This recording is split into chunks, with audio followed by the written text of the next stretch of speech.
Ruth Fagbale Tagbanto. Elimelech kple Naomi ʋui Moab nyigba dzi. Le esime ʋɔnudrɔ̃lawo nɔ Israel dzi ɖum la, dɔ va to ɖe anyigba la dzi. Ŋutsu aɖe si tso Efraim ƒe to la me, tso Betlehem le Yudanyigba dzi la ʋu kple srɔ̃a kple viawo yi ɖanɔ Moab nyigba dzi.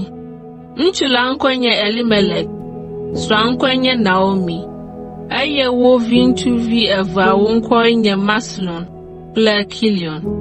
Wonye Efraimtɔwo tso Betlehem, Yuda heʋu va Moab nyigba dzi, eye wonɔ afi ma.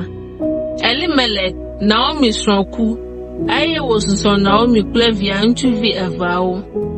Viŋutsu eve siawo ɖe Moab nyɔnuwo. Ɖeka ŋkɔe nye Opa, eye evelia ŋkɔe nye Rut.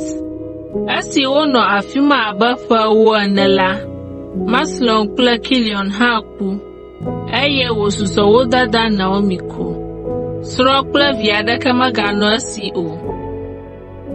Rut ku ɖe lɔ̃xoa Naomi nu. Azɔ Naomi ɖoe be yeatrɔ ayi ɖe aƒe le Israelnyigba dzi, elabena ese le Moab be Yehowa gave Israelviwo nu, ale be woƒe agblemenukuwo ganyo. Eya ta eya kple lɔ̃xoyɔvi eveawo dzra ɖo hedze mɔ ɖo ta aƒe. Ke esi wonɔ mɔa dzi yina la, Naomi trɔ eƒe susu, eye wògblɔ na lɔ̃xoyɔvi eveawo be, mitrɔ miayi aƒe le mia dzilawo gbɔ. Yehowa nave mia ŋu abe ale si miewɔ nyui na mia srɔ̃wo kple nye ŋutɔ ene. Yehowa ŋutɔ nana be mia dometɔ ɖe sia ɖe nakpɔ dzidzeme le srɔ̃ŋutsu bubu ƒe aƒe me. Naomi gbugbɔ nu na wo, eye wofa avi hehehe. Wogblɔ na Naomi be, míakplɔ wo ɖo ayi wò ƒometɔwo gbɔ. Ke Naomi gblɔ na wo be, vinyenyɔnuwo, mitrɔ dzo. Nu ka ta miayi kplim ɖo? Ɖe mate ŋu adzi viŋutsuwo na mi miaɖea?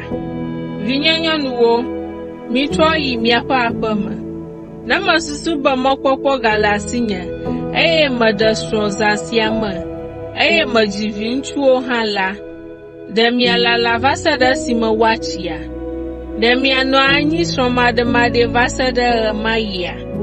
Ao, vinyenyɔnuwo, ele veyem na mi wu mia ŋutɔwo gɔ̃ hã, elabena Yehowa do asi ɖe gbɔnye. Wogade asi avifafa me. Opa gbugbɔ nu na lɔ̃xoa hedo hedenyui nɛ, eye wòtrɔ yi aƒe me. Ke Rut ya lé ɖe lɔ̃xoa nu. Ale Naomi gblɔ nɛ be, Rut, atsuwo si trɔ yi eƒe amewo kple eƒe mawuwo gbɔ.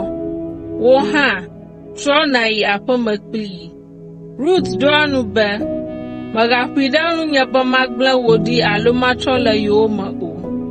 Afi si nàyi la, afi mae mayi, eye afi si nànɔ la, afi mae manɔ. Wò dukɔ anye nye dukɔ, eye wò Mawu anye nye Mawu. Afi si nàku ɖo la, afi mae maku ɖo, eye afi mae woaɖim ɖo. Yehowa nefiam, ne wòagafiam ɖe edzi.